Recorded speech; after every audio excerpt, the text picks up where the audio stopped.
കാസർഗോഡ് പിടിയിലായ നിരോധിത നോട്ട് വെളുപ്പിക്കൽ സംഘവുമായി നടത്തിയ തെളിവെടുപ്പിനിടെ 55 ലക്ഷത്തോളം രൂപയുടെ വ്യാജ നിരോധിത നോട്ടുകളും നോട്ടെണ്ണുന്ന മെഷീനും കണ്ടെത്തി.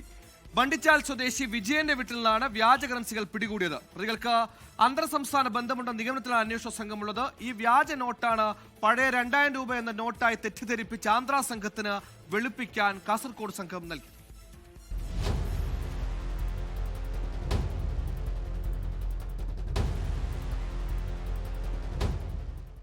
കാസർഗോഡ് കേന്ദ്രീകരിച്ച് നിരോധിത നോട്ടുകൾ ഉപയോഗിച്ച് വൻ തട്ടിപ്പ് നടത്തുന്നതായാണ് അന്വേഷണ സംഘത്തിന്റെ കണ്ടെത്തൽ. മേൽപ്പറമ്പ് സ്വദേശി മുഹമ്മദ് ഹനീഫയെ തട്ടിക്കൊണ്ടുപോയതുമായി ബന്ധപ്പെട്ട അന്വേഷണത്തിലാണ് നിരോധിത നോട്ടുകൾ നിർമ്മിക്കുകയും ഇതുപയോഗിച്ച് തട്ടിപ്പ് നടത്തുകയും ചെയ്യുന്ന സംഘത്തെക്കുറിച്ച് പോലീസിന് വിവരം ലഭിച്ചത്. ആന്ധ്രാ സംഘത്തോടൊപ്പം പിടിയിലായ ഹനീഫയുടെ ഗ്യാങ്ങിൽ ഉൾപ്പെട്ട ബണ്ടിച്ചാൽ സ്വദേശി വിജയന്റെ വീട്ടിൽ നിന്നാണ് 55 ലക്ഷത്തോളം രൂപയുടെ വ്യാജ നിരോധിത കറൻസികൾ കണ്ടെടുത്തത്. നോട്ടെണ്ണുന്ന മെഷീനും അന്വേഷണ സംഘം പിടിച്ചെടുത്തു.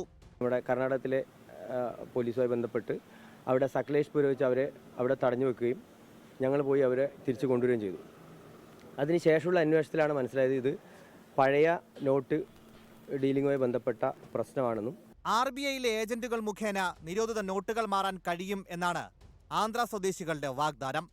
നൽകുന്ന നിരോധിത നോട്ടുകളുടെ പകുതി മൂല്യമുള്ള യഥാർത്ഥ പണം നിരോധിത നോട്ടുകൾ നൽകിയവർക്ക് മടക്കി നൽകും. ആന്ധ്രാ സ്വദേശികളെ കബളിപ്പിക്കാൻ മലയാളികളായ പ്രതികൾ കോടിക്കണക്കിന് രൂപയുടെ വ്യാജ കറൻസികൾ നിർമ്മിച്ചു എന്നാണ് അന്വേഷണ സംഘത്തിന്റെ കണ്ടെത്തൽ. ഈ പണം ഉപയോഗിച്ച് ആന്ധ്രയിലെ നോട്ട് വെളുപ്പിക്കൽ സംഘത്തെ കബളിപ്പിച്ചെന്നും പണം തട്ടിയെടുത്തെന്നും പ്രതികൾ മൊഴി നൽകിയിട്ടുണ്ട്. നിരോധിത നോട്ടുകൾ ഉപയോഗിച്ച് തട്ടിപ്പ് നടത്തുന്ന പ്രതികളുടെ ആന്ധ്ര ഹൈദരാബാദ് ബന്ധങ്ങളെക്കുറിച്ചും അന്വേഷണ സംഘം പരിശോധിക്കുന്നുണ്ട്. 24 കാസർഗോഡ്. ലോകത്തെവിടെയായാലും ഏത് സമയത്തും 24 വാർത്തകളും ഓഗ്മെന്റഡ് റിയാലിറ്റി പാക്കേജുകളും എക്സ്പ്ലെയിനറുകളും വിശദമായി കാണാൻ ഞങ്ങളുടെ യൂട്യൂബ് ചാനൽ നിങ്ങൾക്ക് സബ്സ്ക്രൈബ് ചെയ്യാം.